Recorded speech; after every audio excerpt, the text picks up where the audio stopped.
Hello, Warriors. Get your battle dress on. Fed Day. How's everyone doing today? Alexander, how are you? Ingmar, Ryan, good luck to you too, buddy. Mohammed, welcome to F.A.C.E. Bran, yes, I will. Michael Weissman. Laura, how are you? And team, how's it going?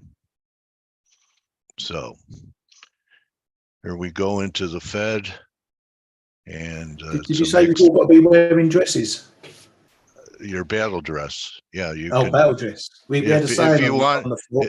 If you want to use it to experiment as a tranny, go ahead and express yourself.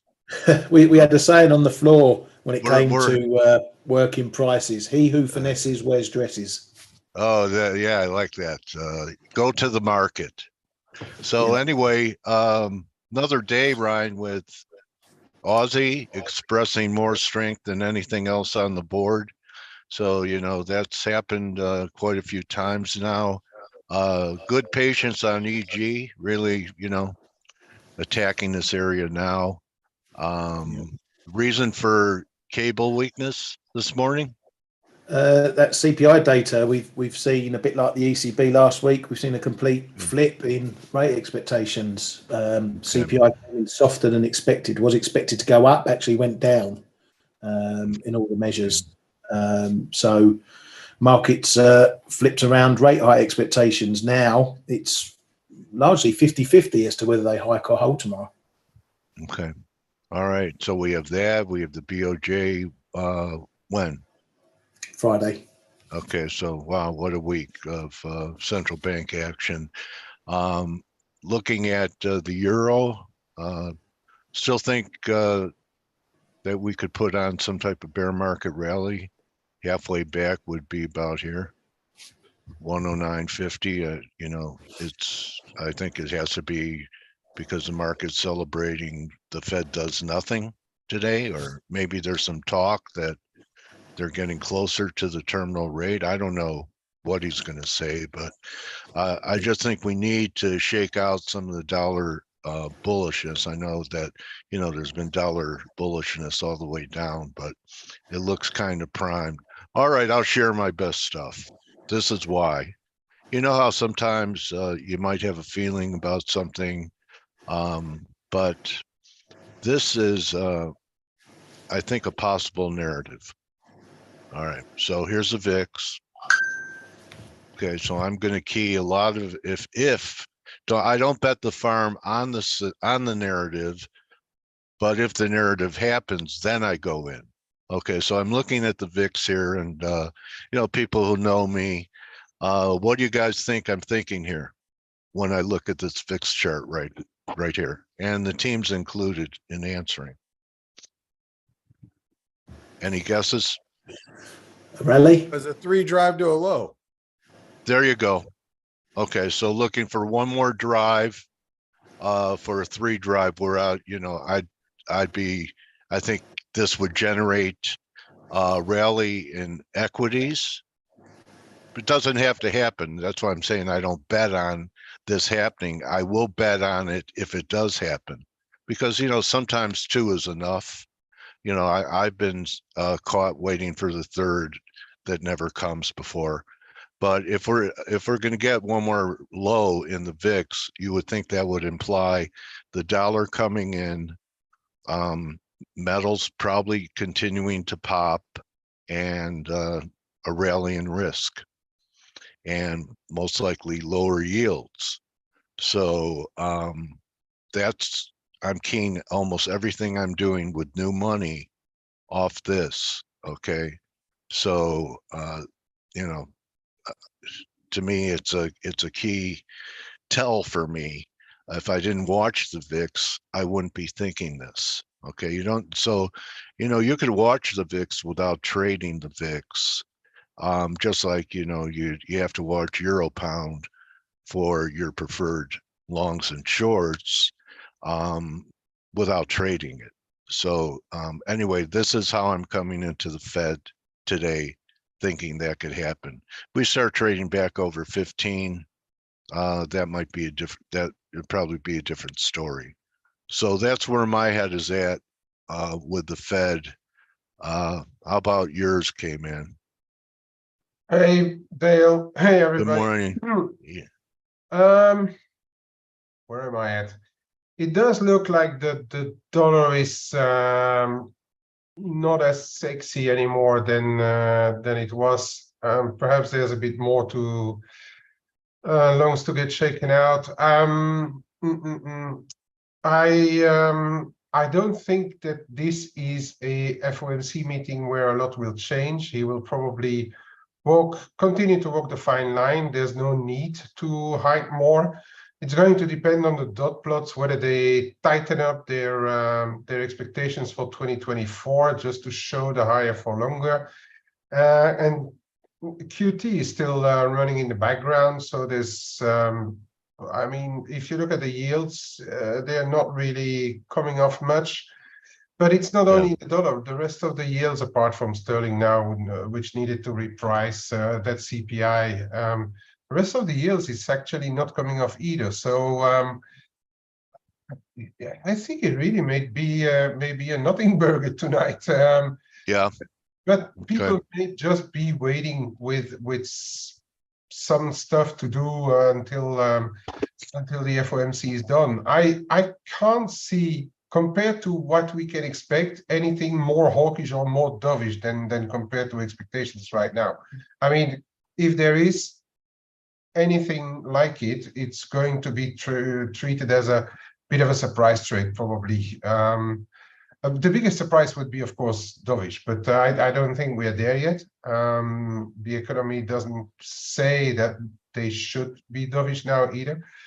So it's all going to be about what does this market keep in reserves to start trading again post FOMC. All of that to say, I think it may be a disappointment for what moves are concerned after. Okay. I just want to show the DAX, which has a much more bearish look than our market, and you know, keeps me, you know, still looking for lower numbers in our markets as well. But you know, DAX, look at this. This was a classic 3 up here, wasn't it? 1, 2, 3. And you know, the DAX, this could be a major breakdown under 15.4. We almost had something like that. In fact, we did have something like that in the Russell is testing this neckline, actually closing underneath it. You know, if the VIX goes to 12, maybe it's going, I'll have to readjust it, but a head and shoulders within a head and shoulders. So doesn't look great. So it's not, I don't think it's going to lead. It's going to continue to lag. I'll tell you one thing that has kept me. Oh, I'm sorry, Dale. I was That's going to all right. say real quick, because you're talking about the Russell. Have you seen the did you see the Dow? Excuse me. The Dow is probing some you know, kind of wedge support yesterday in the Dow Jones. Yeah, it looks the best. It's gone from the worst to the best, and that means that the troops are retreating and the generals are, you know, at the front. That's usually not a good location for generals. Yeah. So, but it does look better. I just want, for, you know, the precious metal guys, the reason I still think there's some more weakness in silver is this has been a pretty good bellwether for many years. First Majestic, and as you can see, we're approaching the lows here, and I have a wedge developing down here. Extend the line out here, and some of the other silver stocks don't look that great. So until AG gets down here, and that's 484, it's another 50 cents. That, you know, that's what's kept me on the sidelines for, you know, not being bullish silver yet. So just wanted to show that. Also, some of the gold stocks, GDX is the blue chips, and I'm not impressed with this bounce off 27 that we've had. Look at what we did off 27 before in GDX. Okay, and the fact that everyone who's long is wrong under here. So I still think we're going to flush under 27 in the next several weeks, and then I'll be buying the miners. But that's it. That's about all I have to say. Crude finally giving up a little here too. So did we get to one of your technical objectives, Blake, before we came off in WTI? We did actually. The pattern in play completed, and nice. I'll All right, so that was a pattern in play. Nice. How much? It was it completed as we reached the $92 level. But the thing about here, let me get over here. The thing about crude, though, I think I just want to show you guys this resistance here. This is a big zone because this is previous support in WTI from way back in April of 2022. Yeah. Right. And you can see all that. There's like you could say I have it highlighted as a zone because it's just a big traffic area. And you can see that right here is the 50% retracement of this entire drop. So, between this green line right here and the 50% retracement of this massive move, it was this zone, and we were getting really overbought. When you get relative strength, we've been more overbought back in 2022 and 2021, but anywhere near there, you've got to start getting a little nervous that we're going to see at least a pullback or consolidation. And that's all we're getting right now. This isn't, I don't look at crude as like, oh, this is a bearish reversal here. I think it's just, you get a dip. I think any dip down towards like the high 80s, people are going to find buy, or people are going to want to buy it. Unless something changes, like where you start to see economic data really weaken, I don't think there's any reason to see crude really weaken either. So okay, yeah. Anyway, that would be my pause that refreshes. Yeah, it's important in a bullish trend like you're seeing in crude. I mean, we got bull flag pattern isn't going to happen. Literally, we'd been moving this way in like for 3 weeks. So, bull flag pattern of this magnitude shouldn't complete in like a month. I mean, that because that's a big percentage wise, it's a huge move. I mean, you think about, that's a 25% rally in energy costs in a month and a half. I mean, what's that do to? Well, I mean, that's Saudi and or the Middle East and Saudi and Russia sticking it to the rest of the world, but that's a pretty big move, right? Yeah. So anyway, it is. Take over. Yeah, I did. I think I did. I take over the chart. Oh yeah, you are. Yeah, I did. Okay. All right. Well, there we go, Dale. So good morning, Good Dale, morning, buddy. Ryan, Kman. So before we get into like some of the technical levels in the in the markets, when I first sit down and I have a cup of coffee, I can wiping the sleep out of my eyes. Dale, it's the 3-4 o'clock hour in the morning, and you're looking around. I was looking around. And I'm like, oh, okay, there hasn't been much of a move. And then I'm like, oh, the sterling looked like it pushed lower. And then I'm like, oh yeah, we had inflation data. Guys, that was a pretty big miss. I mean, in the CPI data, and especially ahead of the Bank of England. So Ryan, what are your thoughts here? I mean, we do have the BOE tomorrow, and we're going to be covering that like right here on the F.A.C.E show as it's developing.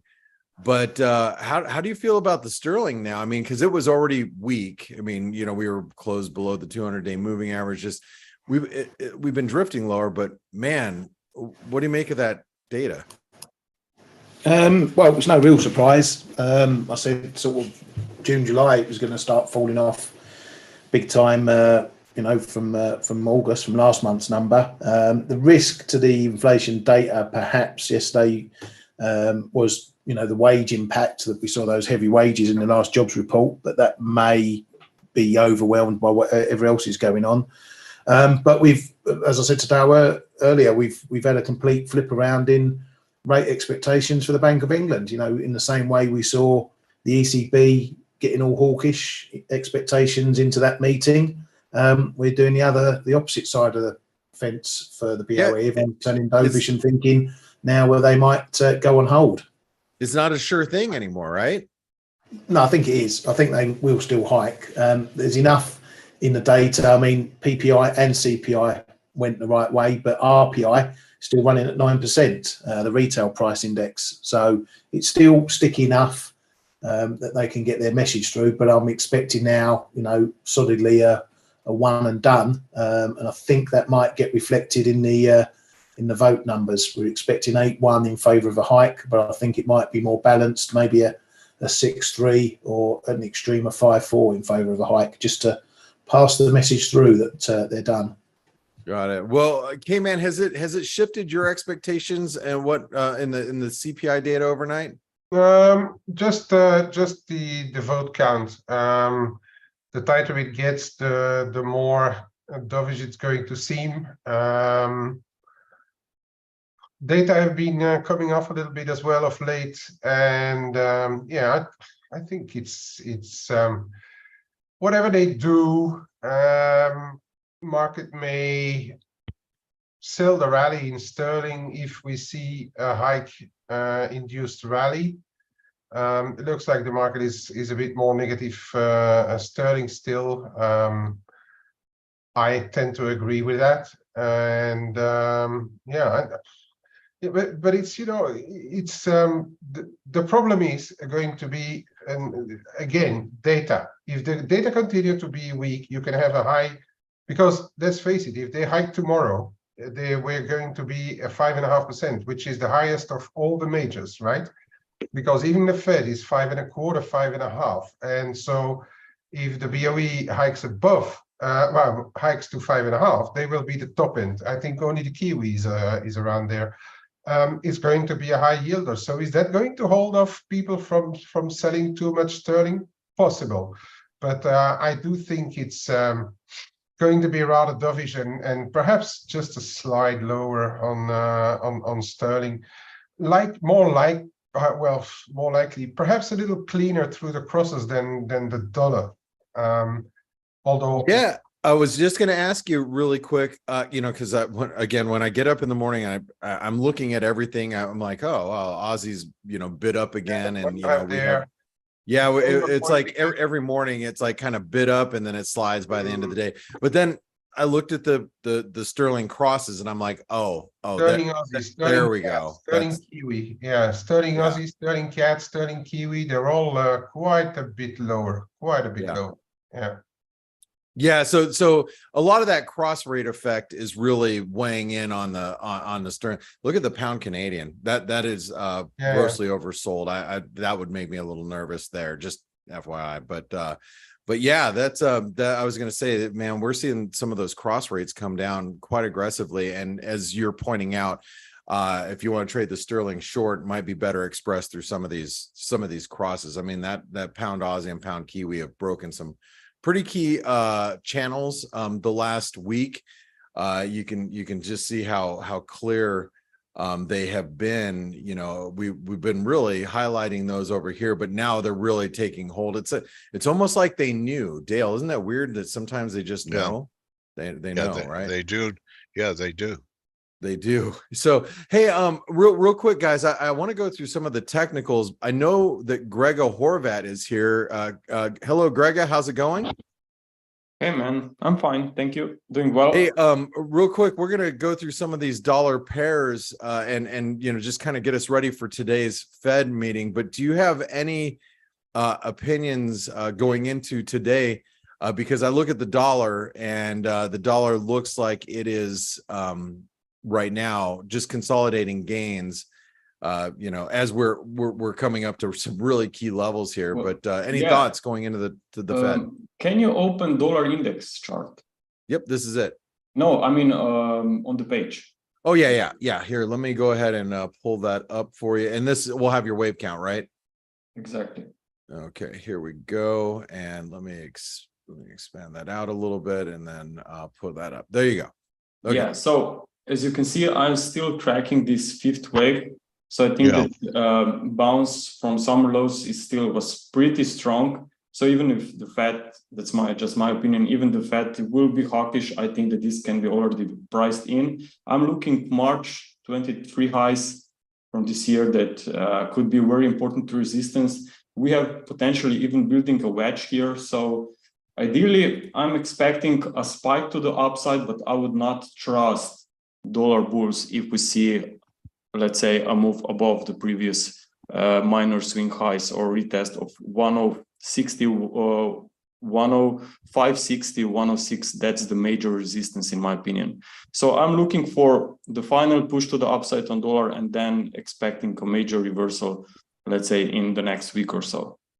So I'm thinking about limited upside. And based on all of this, what is happening, I mean, we have very strong move up on crude oil, but we have now Mexican peso still doing well despite turn down on crude oil. I think that crude oil is coming into some lower support. So I think that Mexican peso, no matter what is going on, is still doing well.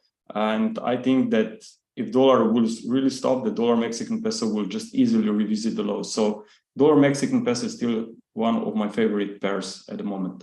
Hey, Grega, can I ask you, so this will complete in a 5-wave pattern. Does that mean that if after that we get a pullback to 103 or something like that, Yeah, that there's another wave to the upside? I would not say that this is 100% certain. I think that this could actually be a 5-wave movement to the upside of a higher degree flat correction. That's also very possible. So the idea here is that I'm expecting a retracement, but I will try to figure out based on the structure that we will see what is going to happen next. But I think that the corrective setback, at least in 3 ways, will show up on dollar index. Okay, got it. Thank you, buddy. All right, and Grega, that it makes a lot of sense to me. It was the same message I've been trying to get out over the last week is that if the dollar does see a new high here, if we do see a rally, it does seem like the moves are more shallow. And if you think about expectations too,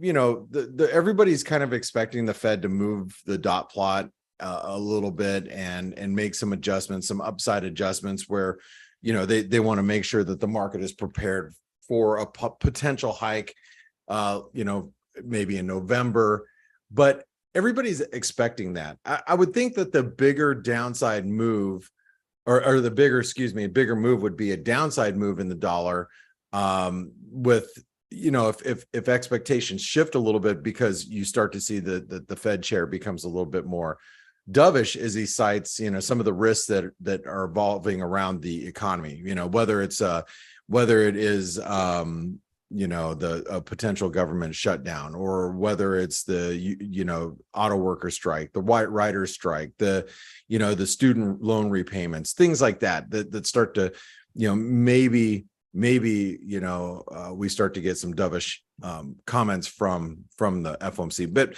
thank you, Grega, for your opinions. We really appreciate it in your technical view, and we can clearly see your wave counts on all these instruments here on ForexAnalytix. Ryan, what are your thoughts going into the Fed? What currency pair are you looking at specifically, and how do you feel about what we're going to get today? Well, I'm looking at a few. I've got some dollars on, long dollar yen, long dollar Canada. Yeah, wait, real quick before you say that, I did want to mention the dollar yen punched new highs, but it pulled back real quick. Yeah. So I did notice that overnight. I noticed that we took out the stops above the highs, this bullish wedge, but we came back down below 148. Any reason for that, or just? Just the market's not going to let it get too far with the Fed risk. It's the second break. We had the first break last week, which I tried and failed, which was a break sort of through 85, got as high as 94, 95 or something like that. This one's done similar, so it's not out the woods yet. But if you're looking at a pair, dollar yen's obviously your good go-to pair for 2 reasons. You're going to capture obviously the dollar side of things, but you've got a potential run into the Bank of Japan on Friday. If you get there's a million ways to cut it. If you get a hawkish, if they do hike by surprise tonight, you're obviously going to see a pop in dollar yen. If they do hike like the ECB, it's likely to be a one and done thing. So maybe you see a quick reversal after a knee jerk higher.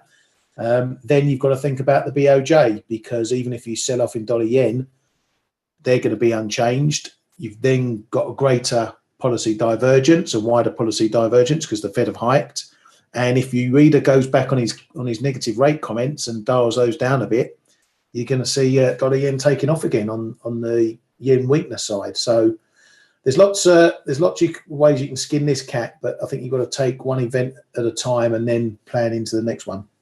Yeah. All right. So sorry, I didn't mean to interrupt you on the dollar yen. It was just, like I said, I know that's one of the things I noticed overnight. What else is on your radar here? And I know we got Kman, and we have Harold Malmgren's coming in today as a guest. So, and he's a wonderful guest to have here, especially with all the geopolitical risks that are surrounding the markets. Anyway, what else is on your radar?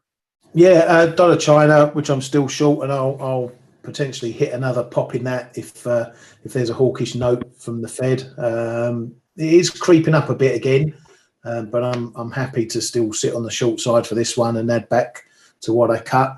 And then obviously dollar CAD, which half of the room's been trading into that support area, down into 134, 133.90. We're a bit close to it now, so I might get out of that. But if you get a nice rip in there through 134, 60, 70, we could be heading for a bit more upside.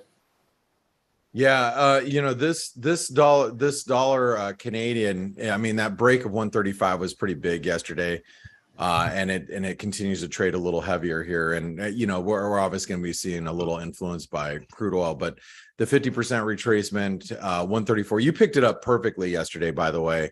I know you picked it up on the long side, just sub 134, didn't you? I think it was 133.90 was great trade. Great trade. You put it on a short term time frame, like a 15-minute, and you'll see it held exactly on the break point 134.65 ish.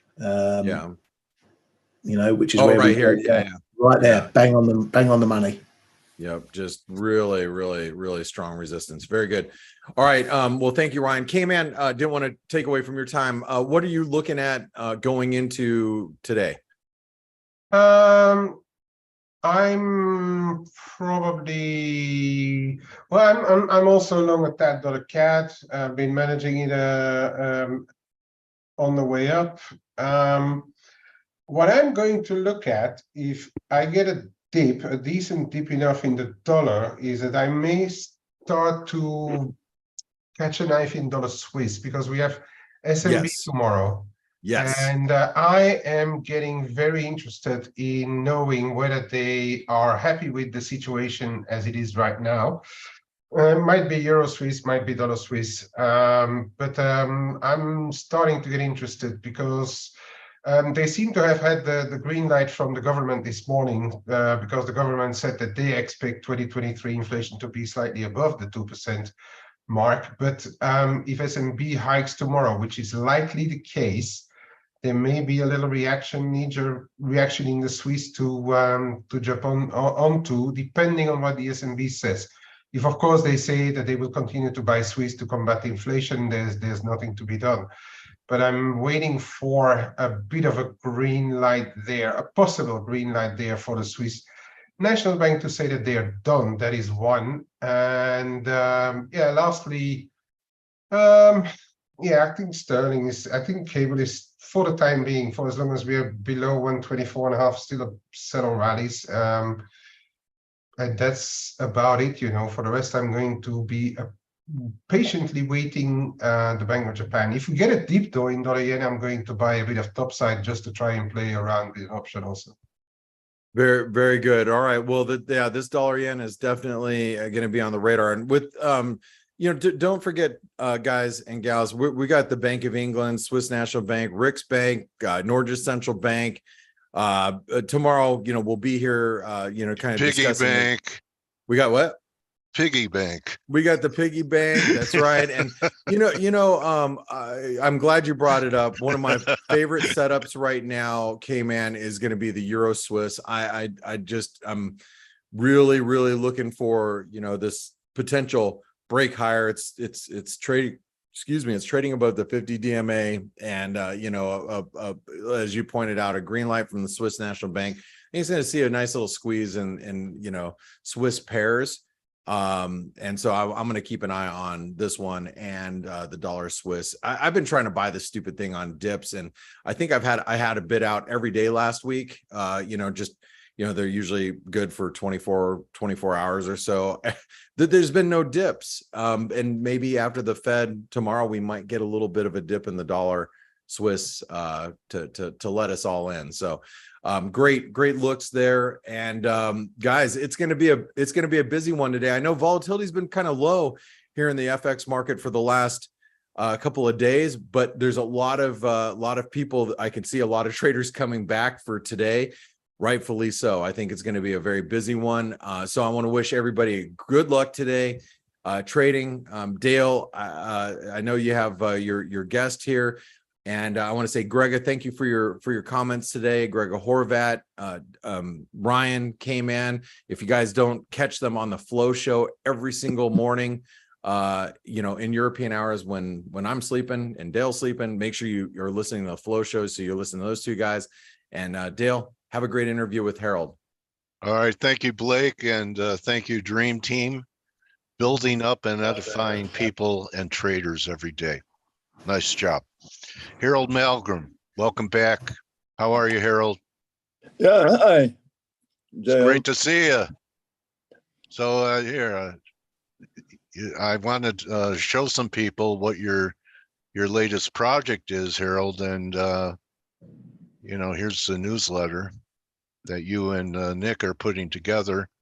So why don't we talk about maybe your last issue, what's top of mind for you, Harold, in this environment? You did bring up China last time. Yes. And I was saying a few months ago that I thought China would retaliate against Apple and limit usage of phones because it's an icon and just to flex their muscles. China's still going to be problems on the trade front and retaliations, tit for tat. What are you thinking here?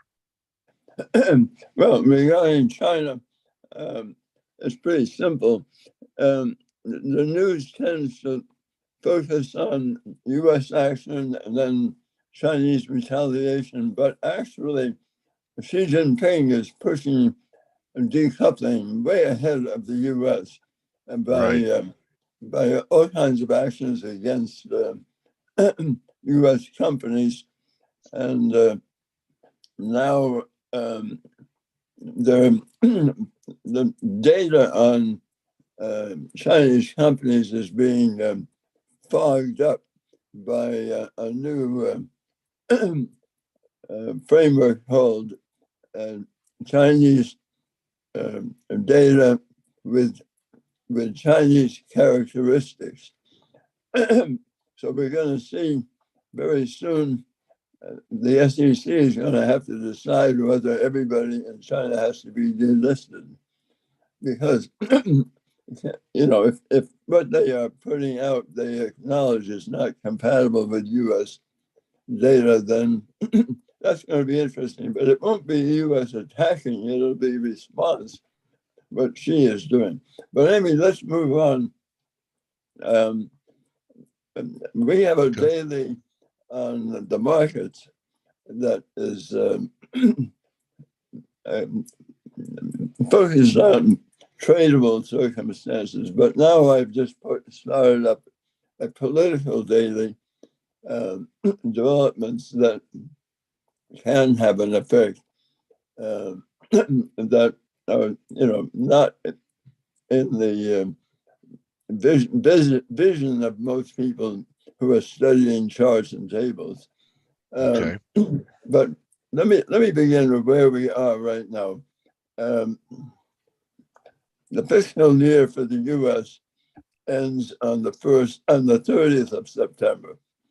And now in the new fiscal year begins October 1.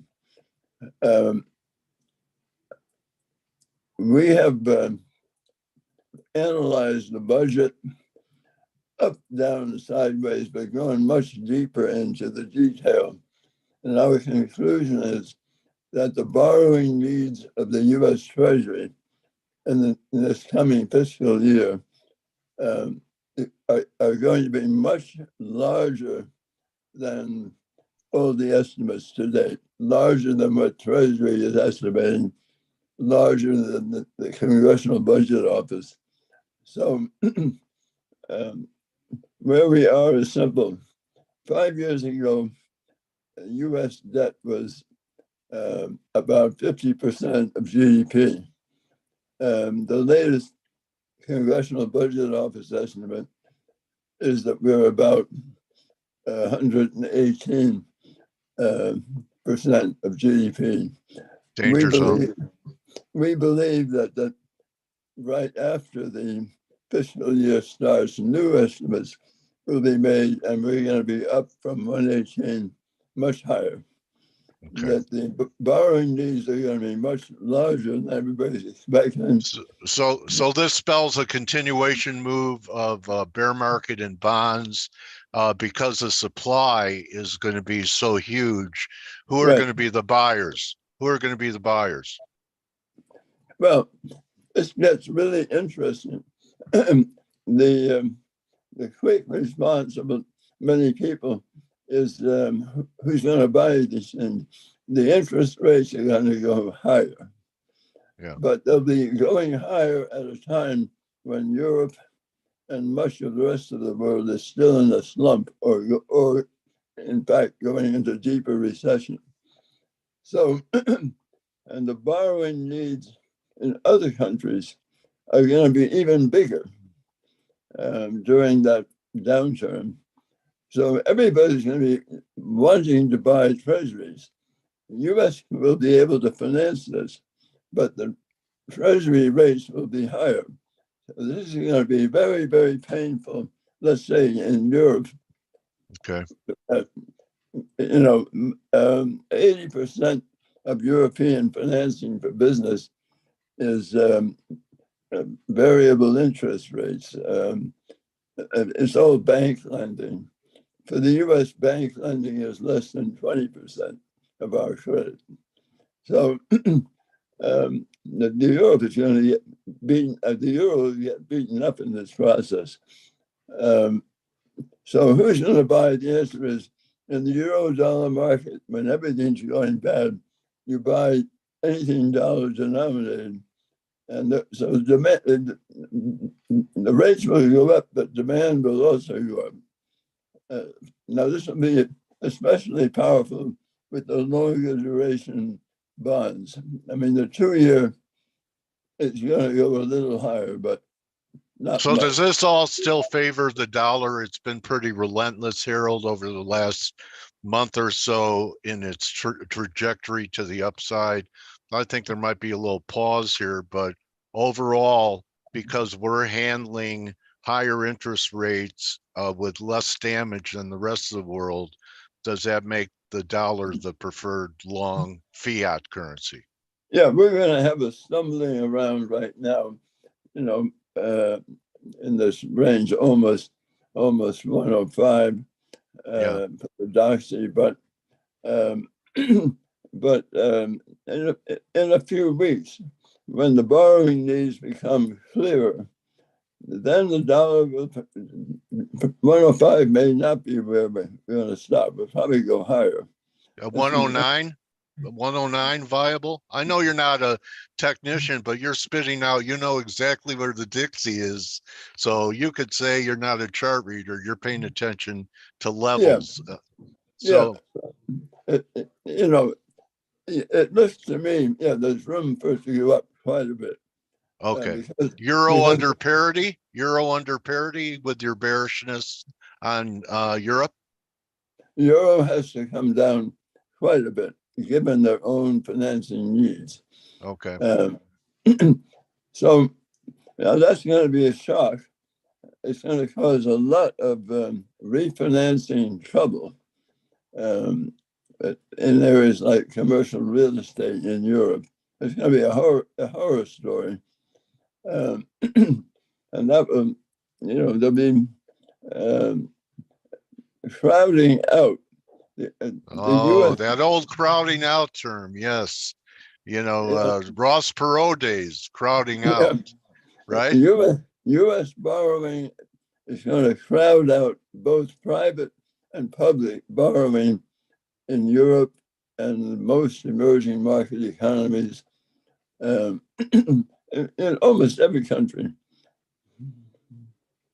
Does this, I was showing our attendees the chart of the DAX, and the DAX kind of led when we were in a strong bull phase.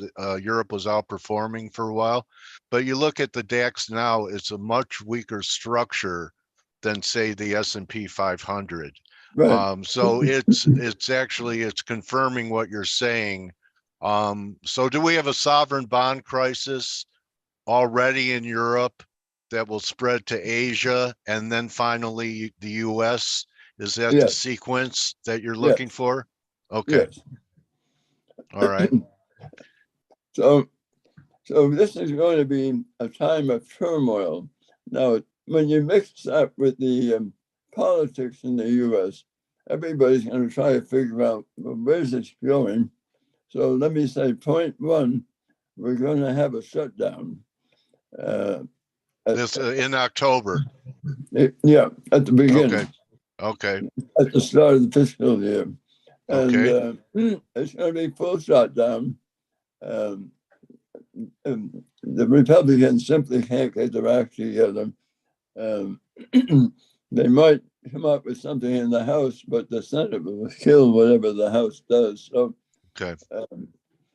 Now, about that's going to shake up everybody worldwide. I have a little point to make about. Is that a black swan event? Because people always think, just like the debt ceiling, that we always get it done by the last minute, and this time we're not going to get it done. Yeah, we won't get it done, but it won't last long. Let me tell you why. The payroll for the military, it's once every 2 weeks, and if it sounds not related, but if the military doesn't get paid, you got a lot of military personnel in cities and states where there's high concentration of military. And the military normally votes GOP. But if they're pissed off at the Republicans for not having their pay, it's going to be biting. So the Senate and the House GOP will cave on when you get close to the end of 2 weeks. Okay. About 2 weeks. So it won't last forever, but it's going to shake up expectations. But going forward after that, how are we going to keep going with a situation in which the Democrats definitely don't want to raise taxes before the election. The Republicans definitely don't want to raise taxes. In fact, Republicans want to cut taxes before the election. The pressure, there's no relief. So this rising borrowing is going to get worse and worse for many months. And that has to be taken into account. Now, it's going to, at some point, manifest itself also. We're not going to have a soft landing. We're going to have the recession. A crash landing? Crash landing. I think it will be. I think it will be because everything is coming together now that's going to erase the demand. Credit cards are, at their outer limits. Exposure, student debt Yeah, the all the repayment. government programs that for a pandemic are over. Yeah. We're going to have an implosion of demand. And the stock market will finally get a hit. And techies won't survive that. You're absolutely right. Well, we've already seen accidents. Apple. So, yeah, Apple is a good example. You're absolutely right. You mentioned Apple way back as vulnerable. When Apple announced a few months ago they were going to phase down their presence in China, I said on Twitter, I said they better hurry up and step on the gas. Yeah. Because if they're there, they're going to get in pain. I think this linking of the two economies is going to get far more intense. And it's going to be that China, it's going to be Xi Jinping wanting this more than the US wants it. And that should not be underestimated. Well, you back up what I've been saying about China. The people were going, well, all the little actions they're taking to stimulate the economy, it's not enough. It's too little, too late. And I said, well, Xi would be willing to have his economy suffer if it caused pain for the US because he doesn't face re-election, and the people of China are more used to hardship than Americans. Yeah, he's openly saying he doesn't want relief aimed at ordinary working people because he thinks that it leads to weakness of society and leads to what he calls the sickness of the US and Europe. So he's outspoken, we're going to tough it out. So they're not going to introduce we're not going to see a big bazooka to stimulate growth. It's not going to happen. And manufacturing, it'll pick up a little, but not much because the demand for Chinese goods will remain weak when there's a downturn in Europe and most of the rest of the world economy. Trade is not going to pick up much. The shipping companies already all are well aware that they're not expecting any big swing in demand for container traffic across the oceans or stepped up rail traffic at the ports. So they could drag us in. They can help drag us in. It used to be if America caught a cold, the world caught pneumonia. Yep. And now it's reversed, hasn't it? That if China catches a cold, the world catches pneumonia. Well, China has more than pneumonia. Yeah, they have pneumonia. China's in trouble, and it will stay in trouble. The growth rate's going to stay subdued. Now, who knows? Xi Jinping might say what we need is a war. Yeah, I was going to go there. I think the election in Taiwan early next year may be important. If the winner is somebody who seeks more independence, that may be a trigger for Xi. Okay. On the other hand, I have a sense that China's military is not as ready for war as Xi is. This defense minister who was just disappeared. Disappeared and now said to be under corruption charges. Just before that, publicly in China, he said publicly a clash with which the U.S. would be catastrophic. I think that upset Xi. I think that's what this is all about. He didn't want that said. Okay. All right. So any surprises that we should be looking for or changes in the Ukraine war? The meeting in Malta of Jake Sullivan and the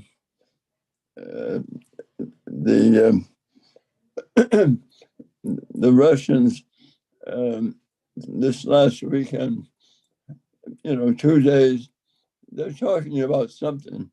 And I think what they must have been talking about is what to do about Ukraine. So there is a potential for the US and China agreeing that the problem with Ukraine, that nobody wants nuclear weapons to come to the surface.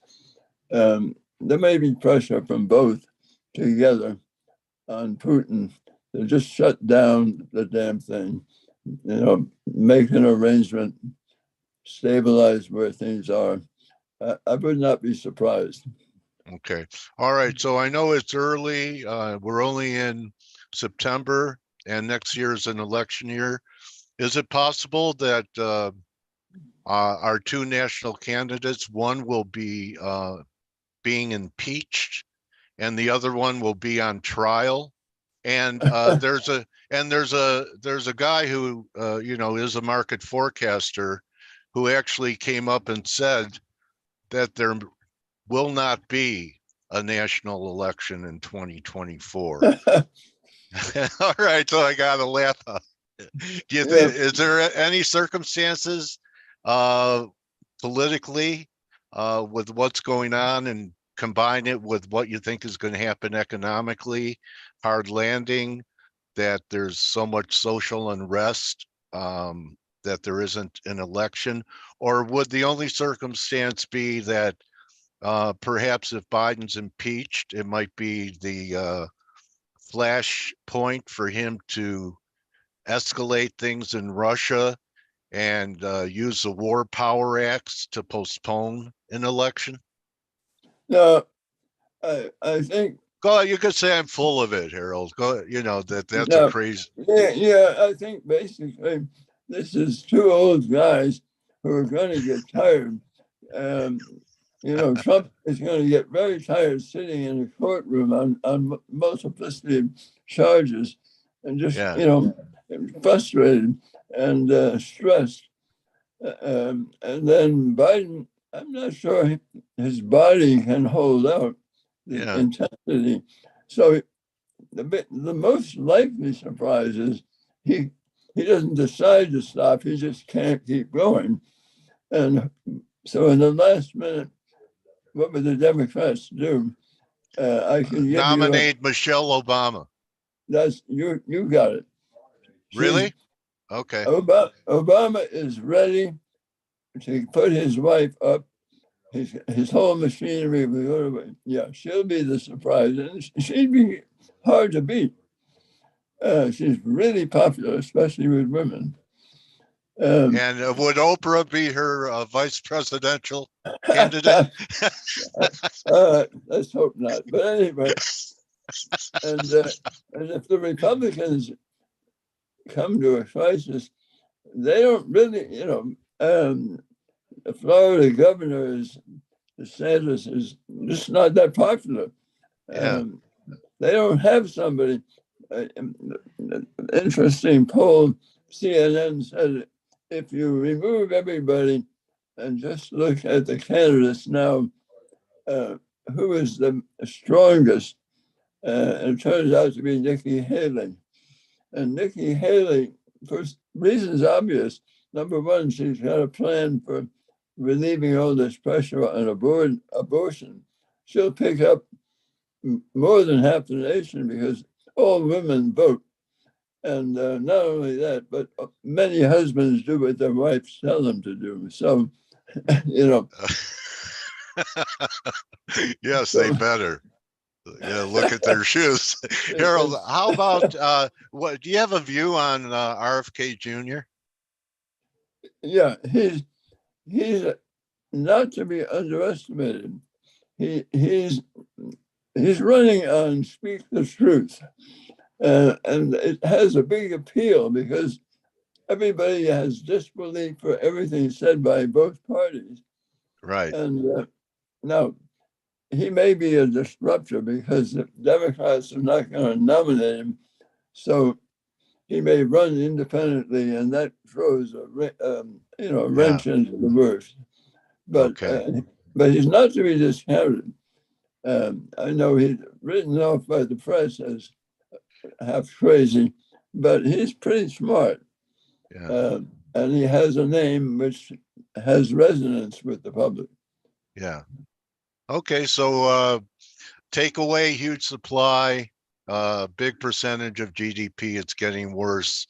Our higher rates are going to cripple the rest of an already weakened European economy and Asia as well. Will the Japanese do anything to stop the fall of the yen? Are they going to move away from yield curve control? The Japanese have right now.